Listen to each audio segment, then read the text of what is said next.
Una de las series favoritas de mi infancia fueron los Transformers, que después salieron en juguetes y hace algunos años les empezaron a hacer películas.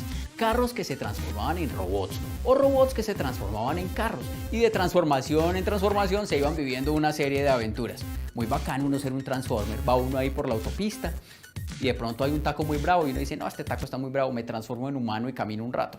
Y desde hace algunos años para acá también hemos visto en los semáforos personas que se visten y se pintan de plateado o dorado e imitan sonidos y movimientos de robots. Oh, gracias por su colaboración.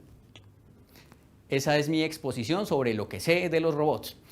Bueno, y también sé que hay muchas cosas en el mundo robotizadas. Pero como no tienen forma humana, uno no sabe hasta dónde son robots y qué utilidades tienen en el mundo real, más allá de salvar el mundo, como lo hace Robocop o los Transformers. Robot es todo elemento autómata, ¿cierto?, que tiene cierto nivel de autonomía que permite facilitar las tareas del ser humano. La robótica es todo lo que sirve al ser humano, ¿cierto? Todo lo que se desarrolla con nivel de autonomía. Crear tiene ingenio, la ciencia, la tecnología y la innovación detrás de lo que perciben nuestros sentidos. Hoy hablaremos de robótica.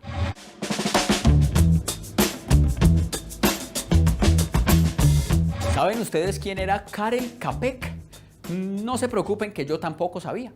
Es un señor de origen checo que escribió en 1920 una obra de teatro llamada RUR. R-U-R. Hasta ahí nada que ver. La obra de teatro era sobre una empresa que construía unos humanos artificiales para que le ayudaran en sus quehaceres a las demás personas. Ahí ya le vamos cogiendo el sentido, sobre todo porque estos humanos artificiales fueron llamados robots y fue la primera vez que se escuchó esa palabra. En checo, robota significa esclavo y se cree que ahí se inspiró Čapek para llamarlos así. Y en la obra, los robots entran en conflicto con la sociedad y a los humanos no les termina yendo para nada bien.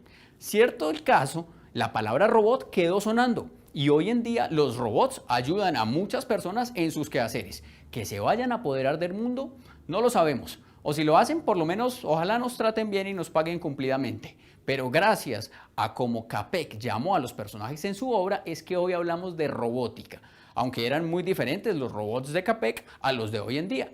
Pero, ¿qué hace que algo sea considerado robótico? Digamos que la condición de que algo sea robótico es algo que puede medir, ¿cierto? Se puede programar y puede ejecutar una acción con cierto nivel de autonomía. Tiene que tener sensores, o sea, él tiene que tener la capacidad de poder medir algo y tiene la capacidad de procesar elementos. Pues yo necesito electrónica, mecánica, necesito programación, ¿cierto? Obviamente la matemática para modelar el comportamiento matemático del robot. Nos encontramos con robótica móvil, robótica industrial, robótica de servicio, ¿cierto? Entonces creo que el ejemplo más grande de los robots industriales son los brazos robóticos que vemos en las empresas, que ayudan a soldadura, un montón de tareas pesadas que le facilitan actividades de, digamos, o de labores pesadas a los seres humanos. Y tenemos los robots de servicio que no me hacen esas tareas industriales tan pesadas, pero que sí me van a ayudar todo el día. Entonces me ayudan a barrer, que tenemos nuestra barredora en la casa, muchos tenemos ese robotcito, ¿cierto?, que barre, que aspira.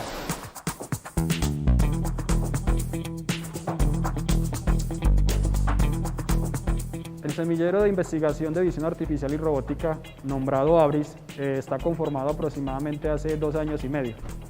En este semillero venimos trabajando diferentes áreas de conocimiento, como la visión artificial para el procesamiento de imágenes, donde lo que buscamos es tratar de analizar los objetos que hay en el mundo real, digitalizarlos y a partir de esa digitalización pues, hacer una toma de decisiones o procesamiento pues, que nos permita tomar esas decisiones de manera adecuada.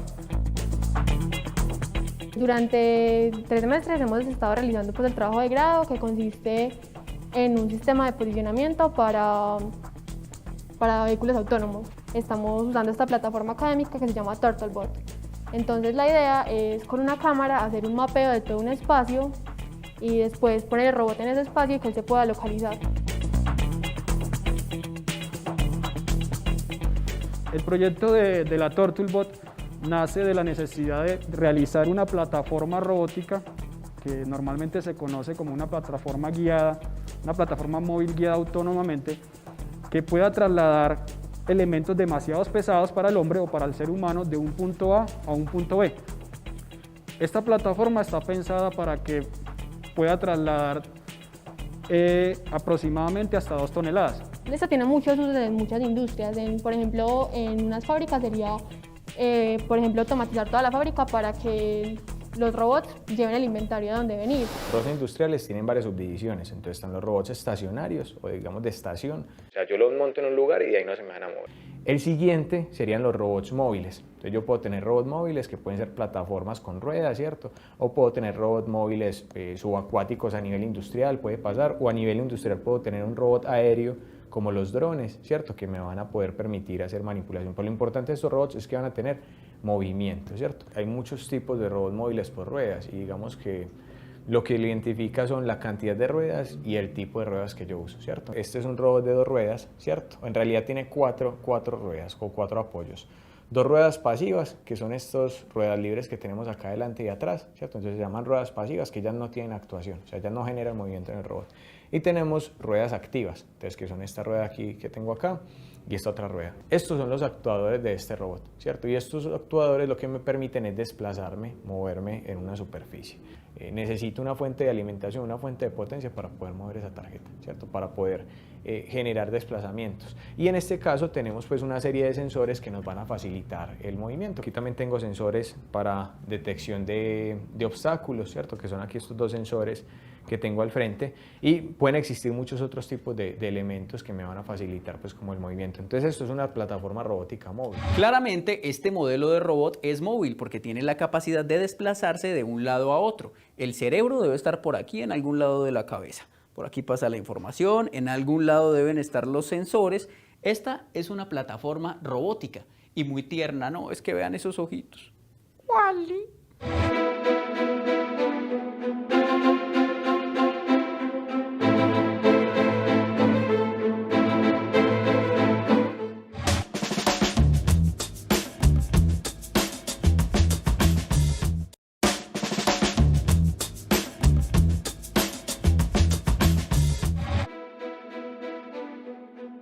En 1562, un príncipe español tuvo un aparatoso accidente que lo dejó entre la vida y la muerte. Su padre, el rey Felipe II, estaba dispuesto a hacer lo que fuera para devolver la salud del heredero al trono. Luego de que ningún tratamiento médico hiciera efecto, recordó a San Diego de Alcalá, un monje que había muerto 100 años atrás, y solicitó que los restos fueran ubicados en la cama de su hijo. El príncipe se recuperó y como un acto de gratitud el rey mandó a fabricar un verdadero milagro, un monje capaz de orar. Encargó a un prestigioso relojero la fabricación de un pequeño autómata que podía golpearse el pecho con el brazo derecho mientras elevaba una pequeña cruz de madera y un rosario con la mano izquierda. Además, podía girar la cabeza, poner los ojos en blanco, abrir y cerrar su boca como si estuviera orando y besar con sus labios el crucifijo. Pasaron varios siglos de oración del monje autómata hasta que el ingeniero inventor Jacques de Bucassau quiso construir máquinas capaces de atraer la curiosidad de las personas. En 1737 fabricó un flautista autómata del tamaño de una persona, que además tocaba el tambor y tenía un repertorio de canciones. Pero a Bucassau no le pareció suficiente un flautista y por eso también manufacturó un tamborilero y un pato con aparato digestivo. En 1805, Henri Maillarnet, un mecánico y relojero suizo, usó la precisión que le caracterizaba para fabricar una muñeca autómata capaz de dibujar y escribir versos. El rey Felipe II mandó a fabricar un monje autómata. Un monje robot. Le habría encantado a mi abuelita, el regalo perfecto para que la acompañara a rezar los 1000 Jesuses. Aunque pensándolo bien, en la época del rey Felipe II, la palabra robot aún no existía. Este era más bien un monje autómata, una máquina que imita, en este caso, movimientos humanos. Si se impresionaron con el monje, el flautista, el pato o la escritora autómata de siglos pasados, vean esto. Hace poco, el periódico The Guardian sacó un artículo de opinión. Eso es normal y pasa en todos los periódicos. Lo importante, o mejor dicho, lo impresionante, es que este artículo de opinión fue escrito por un robot. Sí, y entre otras cosas dice lo siguiente: no soy un humano, soy un robot pensante. Sé que mi cerebro no es un cerebro sensible, pero es capaz de tomar decisiones lógicas y racionales. Me enseñé todo lo que sé con leer internet y ahora puedo escribir esta columna. El artículo completo fue escrito a través de una plataforma llamada GPT-3, de una compañía llamada OpenAI, encargada del desarrollo de inteligencia artificial.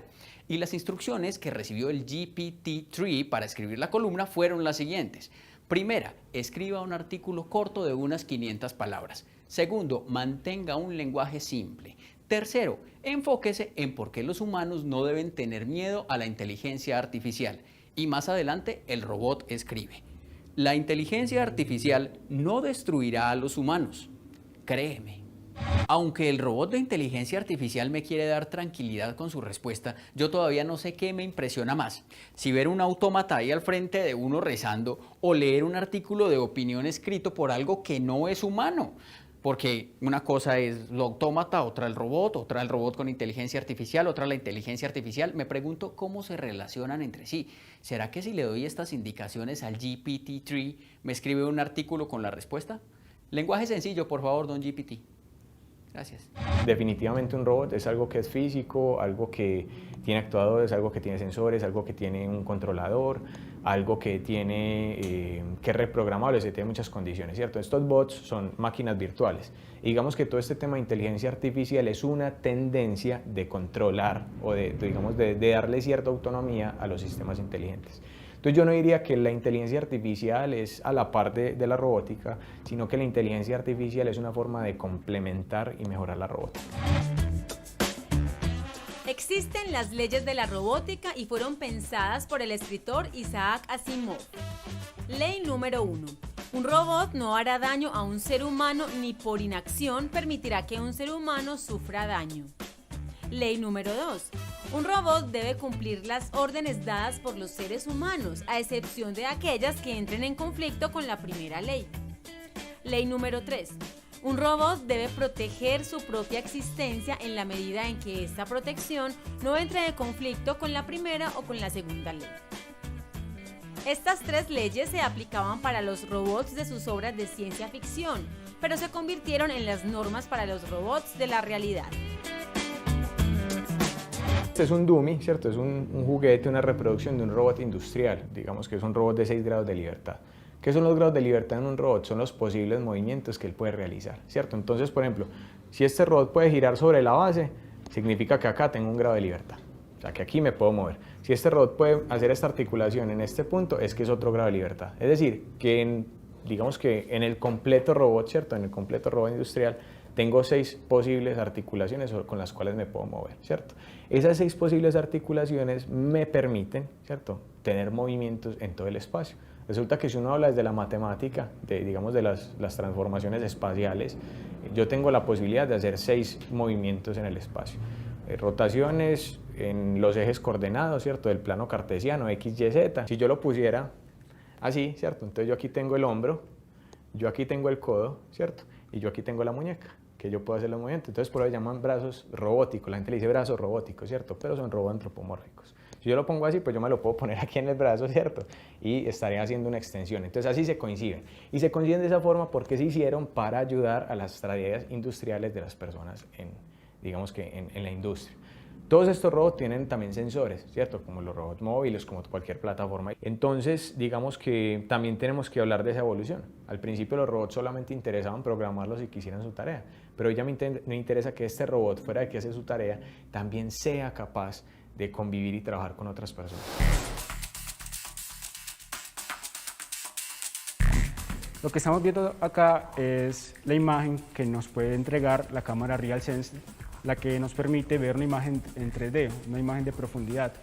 Lo que podemos ver, por ejemplo, en color amarillo y rojo son imágenes que están un poco más alejadas de la cámara. Y lo que está un poco más claro, en ese caso sería yo, pues se ve de color azul porque está más cerca también de la cámara como tal, de la posición en la que se encuentra. Nosotros estamos como en una fase de pruebas, estamos intentando pues hacer el mapeo con la cámara antes de hacer la localización. Entonces en este momento logramos que el robot se mueva pues como en un espacio y obtenga pues la imagen de la cámara, y ya estamos trabajando para que construya todo el mapa y posteriormente vamos a trabajar para que el robot se localice pues en ese mapa. Normalmente en la navegación autónoma hay 4, digamos, capacidades. O sea, la capacidad de la sensórica, que son todas las cámaras, todos los sensores que ya hemos visto. La parte de percepción, que es en lo que me estoy enfocando ahora mismo, que es cómo la cámara interpreta esos datos. Sigue la parte de planeación, que es cómo con esa interpretación, esos modelos, cómo puede generar un mapa que yo pueda seguir, que pueda controlar. Y por último es la parte de control, cómo hacer que mi planeación sea ejecutada como yo quiero, cómo hacer que físicamente se mueva el robot.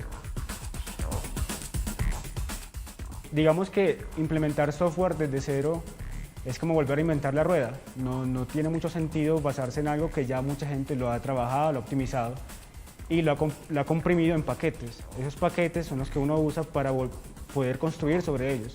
En este caso, este es un paquete de reconstrucción de mapas. Lo que nos está mostrando este ejemplo simplemente es como una cámara montada sobre una plataforma o una misma persona con un selfie stick, por ejemplo, puede generar un mapa o una nube de puntos. Esta nube de puntos lo que nos permite es intentar generar puntos de interés para que cuando la cámara vuelva a pasar por ahí, sepa dónde está. Esos puntos de interés son la mayoría de los puntos que podemos ver en la imagen. Pero no todo son labores industriales y hoy en día ha tomado mucha fuerza tener robots para el servicio, ¿cierto? Robots de servicio. Y esos dos robots de servicio tienen una característica muy interesante, y es que están desarrollados para ayudarnos en nuestras labores, en nuestras tareas humanas, ¿cierto? Que nos hacen humanos, sin ir a las condiciones industriales. Entonces, un ejemplo muy claro son, por ejemplo, robots que me pueden ayudar en la recepción de una biblioteca. Los robots que uno puede encontrar, las impresoras, ¿cierto? Y con eso incluido las impresoras 3D. Las impresoras en 3D son sistemas robóticos. En realidad, los sistemas robóticos pueden estar, por ejemplo, en los drones. Cuando yo le puedo generar, tengo drones que pueden generar patrones de movimiento, son robots.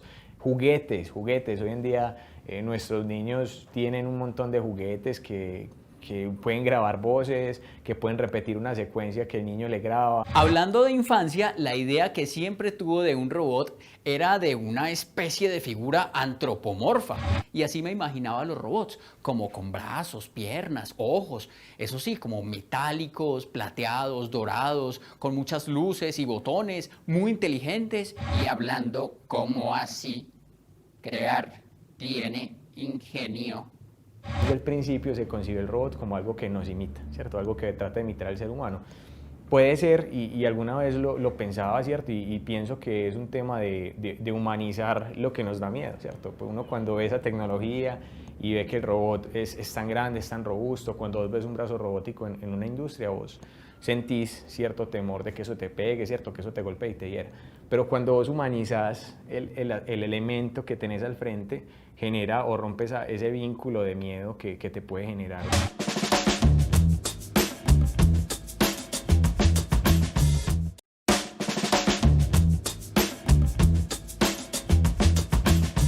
Ya sabemos que hay robots para la industria y para los servicios, pero un delfín robot, ¿qué vendría siendo?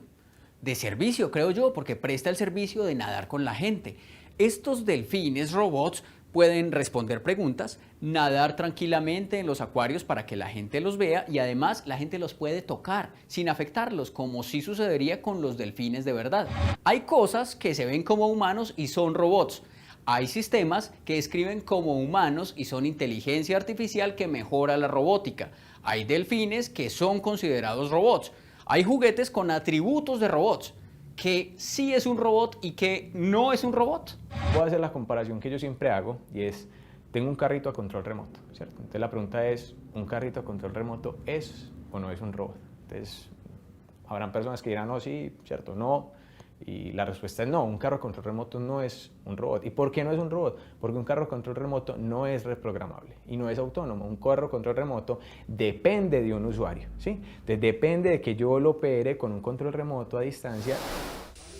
Con la plataforma del Buster podemos desarrollar todo lo que es la parte de robótica colaborativa, inspección y análisis en tiempo real de algunas piezas que estén pasando sobre un proceso industrial, y que el robot, pues, a diferencia del ser humano, pues, pueda realizar las tareas de manera repetitiva. Este robot como tal, el Baxter, viene con el pedestal y los dos brazos. El sistema neumático fue algo que le tuvimos que incluir para el trabajo de grado. El Baxter simplemente tiene unos switches que permiten activar y desactivar una válvula que también nosotros le metimos. Y construimos también este sistema de ventosas de succión para poder recoger los objetos como tal. Nuestro objetivo fue llegar a que pasar de todo este código que dicen que es la interfaz gráfica, a que simplemente el operario pueda hundir clic en un icono en el escritorio o correr una línea de código como esta y la interfaz gráfica aparece. Esta interfaz que permite, el operario le da configurar y puede decirle coja todos los objetos que quiera o coja 3 objetos de un color, 2 de otro y 2 del otro. El robot tiene 3 cámaras, en cada brazo tiene una cámara parecida a esta. Decidimos utilizar una plataforma externa diferente. Una cámara acá que es la que reconoce los colores y la que nos permite determinar según la velocidad de la banda la posición a la que van a llegar los objetos. En este momento él está recogiendo colores azules, morados y magentas y ubicándolos en cada una de las 3 canastas. Cuando él pasa por la banda a una velocidad determinada también por el usuario, la cámara reconoce el objeto. Dentro del programa, él hace los cálculos necesarios para que el robot sepa, tengo que ir a esta posición y tengo que llevarlo a esta canasta determinada.